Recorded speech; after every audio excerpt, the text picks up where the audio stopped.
Good morning. I'm in Ephesians 5, verse 33. However, each one of you must love his wife as he loves himself, and the wife must respect her husband.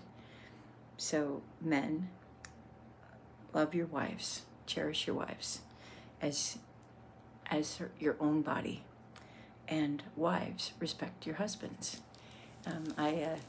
This is a, it sound weird, but that's like kind of like the greatest aphrodisiac there is.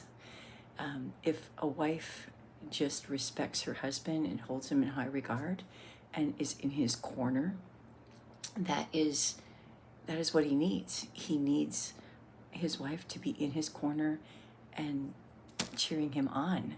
And also, telling him respectfully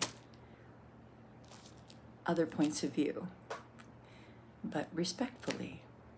And wives need to know that they are cherished. They just need it. They need to feel adored. And when you have that chemistry going on, it's your core, husband, wife, and Jesus. It's the core for intimacy. And often we take the person we love the most, our husband or our wife, and we take them for granted, and we stop nurturing that relationship because we get busy with kids or grandkids or screen times.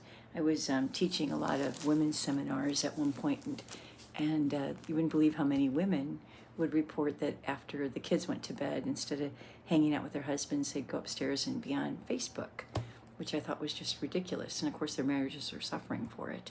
Or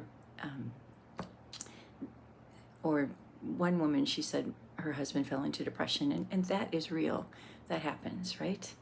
And she said, well, my husband doesn't deserve respect. He's just laying on the couch all day. And I said, the Bible doesn't say respect your husbands if he deserves it. It says respect your husbands, period.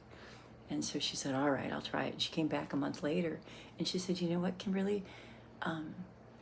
I started respecting my husband, and he started cherishing me. I showed him respect, and he'd start coming up behind me while I'm doing dishes and just rub my shoulders. She said, this piece of advice, keeping Jesus front and center, respecting him, it changed our marriage, and they're still happily married, and that was like 10 years ago. So today, no, one, if you're single, it's better to be single than unequally yoked. But two, if you're in a marriage, wives, respect your husbands. Husbands, cherish your wives.